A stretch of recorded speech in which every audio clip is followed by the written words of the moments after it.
Hello there my good friends of YouTube. Well, today guys, I've got two really big MOTs. Remember these MOTs that I got, which I've got two of, because there's another one behind just there. They seem to have pretty good power. You know, very unusual. 2.1 thousand volts. And I found these two at the scrapyard yesterday. It wasn't the usual scrapyard I go to, so I couldn't do a video.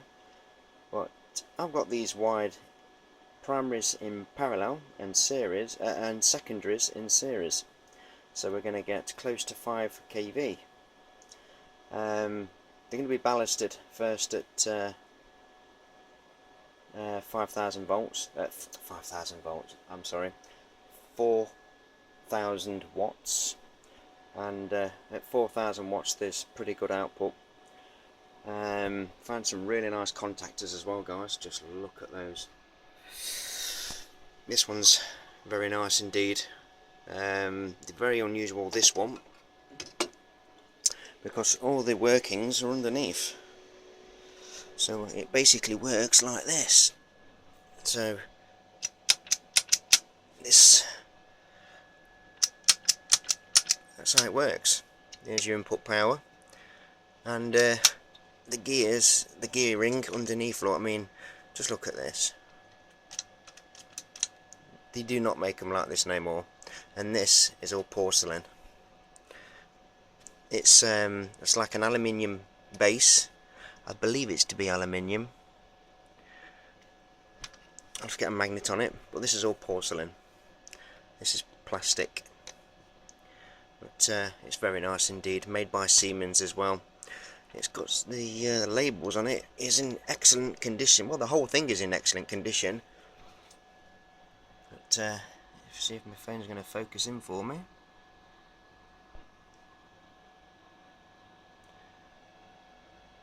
Come on. God, anyway, I'm going to read it out to you because this is ridiculous. Okay, it goes up to 500 volts and it's 40 kilowatts. Very nice indeed. 40 kilowatts. The other two there, they made that one just there. I've had that one a while. That's 100 amps, and the one next to it is 100 amps.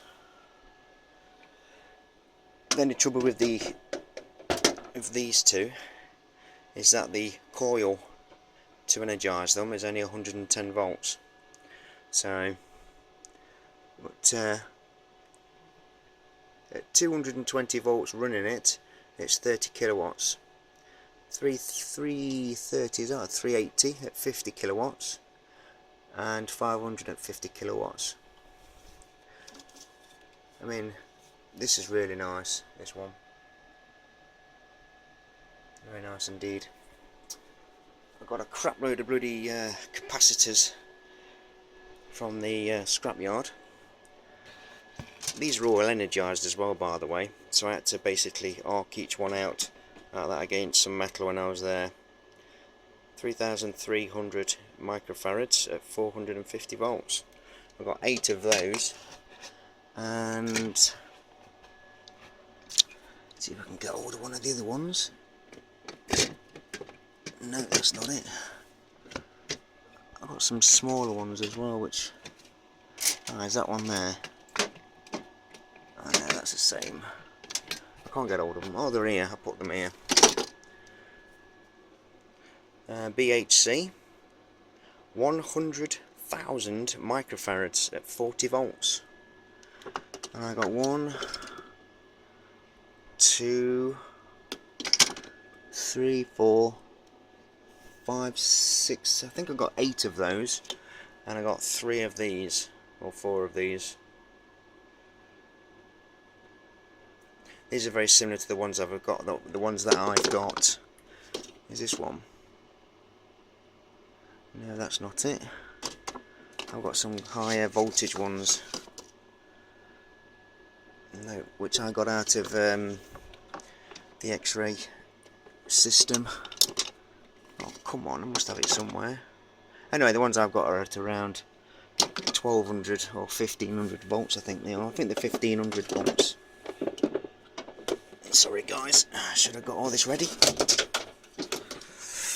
Yeah, these are the ones that I got, look, already out of that X-ray machine. That inverter, 1500 volts, look. At 10 UF.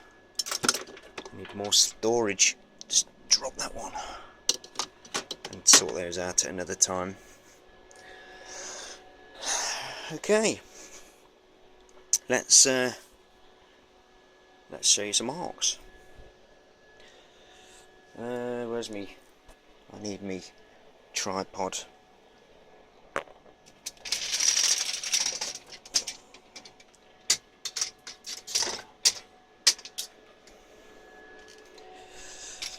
Because I'm not doing it by one hand, because it's too bloody dangerous.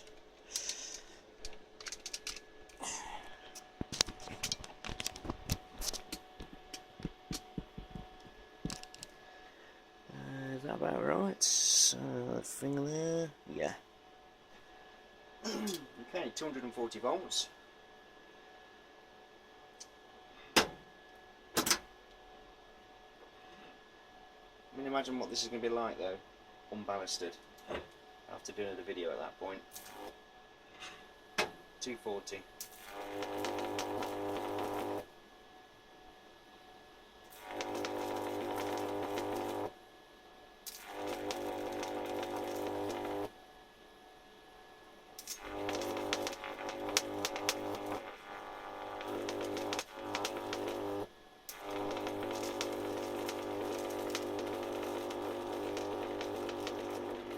Good thing about it is that I can keep doing this for, I was doing it for about half an hour earlier on, and these transformers do not even get warm.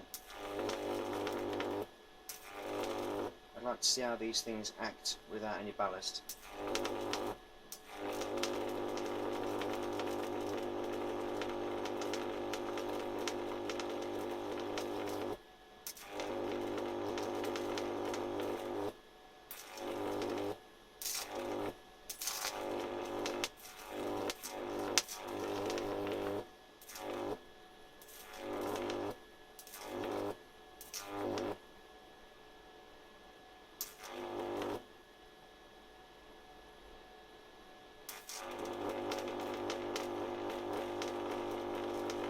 Sounds awesome. That just sounds awesome.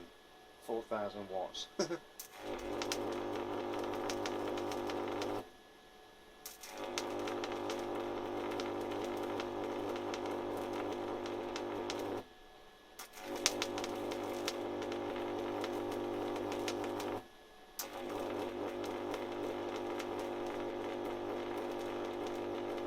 bar's starting to get hot.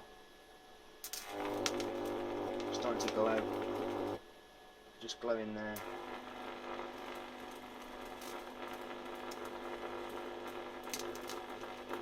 Tell it's anode.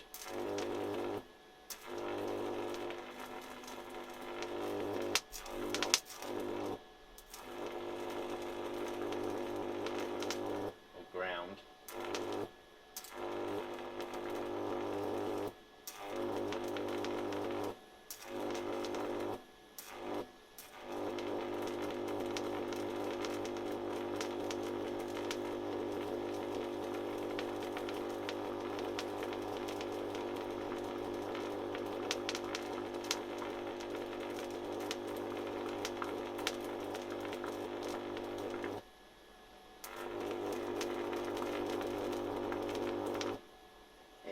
About just over 10 mil.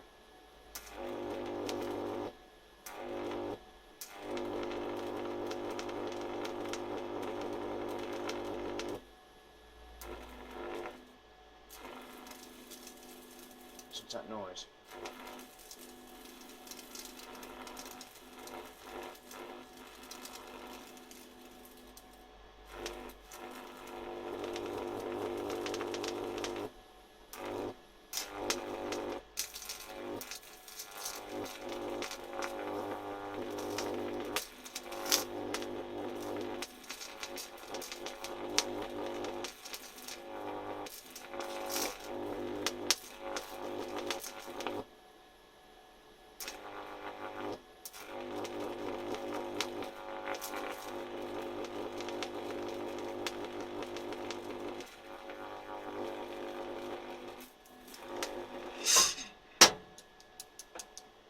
See? Right, let's hang that there out of the way for a minute.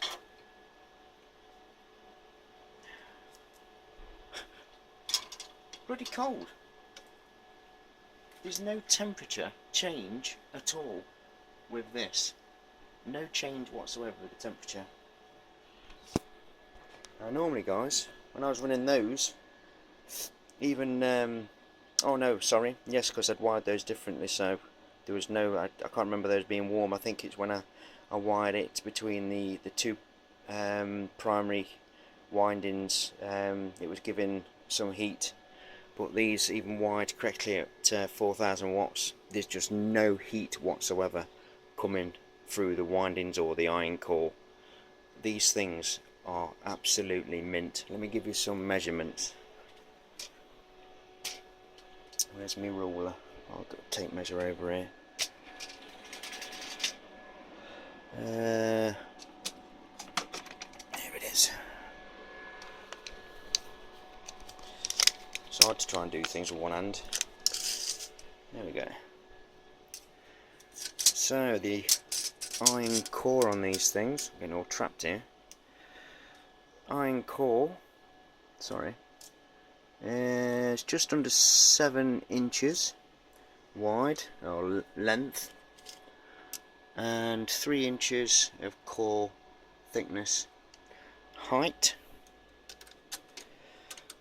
6 inches, and those bloody windings stick right out at 7 inches, just well, sorry, 6.5 inches. Them windings stick out at. Let's make sure that is correct. Yeah, just under 6.5. Now, when I got these, the output wire at the bottom of the secondary was ripped out of both of them, so I had to cut through the insulation. There was 2 layers of this quite thick insulation paper, soaked in some stuff, some sort of not epoxy, oh bloody hell, what's it called? Some sort of resin anyway, I can't think of it. And what I did, I repaired it and made sure that there was going to be no flashovers whatsoever with this 30 kV cable, which works very well. Let's just show you the. That's how there's your primary just here. I believe this is here, which is some sort of thermostat to stop any overheating. And what I was arcing off there was a grounded bit of plate to a bolt to there, and I've got this bit of steel here which is on a magnet. Make sure that this is not still warm because I don't want to burn myself. God, it's strong. There we go. That's how it was done, and I was basically arcing off to this bit of metal. Look at that, lot of the heat has bent the metal. I got these from the scrapyard. I thought they'd be handy for something, and it shows they were. So, yes, found 2 nice contactors, a load of caps, these 2 really nice microwave oven transformers. That's what I believe them to be, because they're exactly the same rating as a normal MOT. So I believe them to be for some sort of industrial microwave. Could have been some sort of ignition for all we know, but they are pretty damn beastie. So I think that's about it, guys. I don't think I've got anything else. No.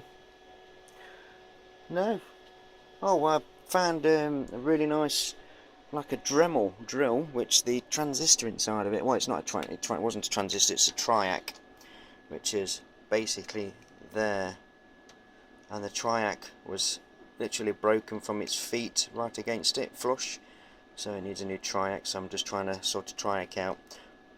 Without the triac, there's no reducing the speed of it, and this thing is absolutely mint, made by Clark, as you can see, very good condition. So it's just that to repair, and I believe that is it. So guys, thanks for watching. Look after yourselves and be safe, whatever you're doing. Speak again.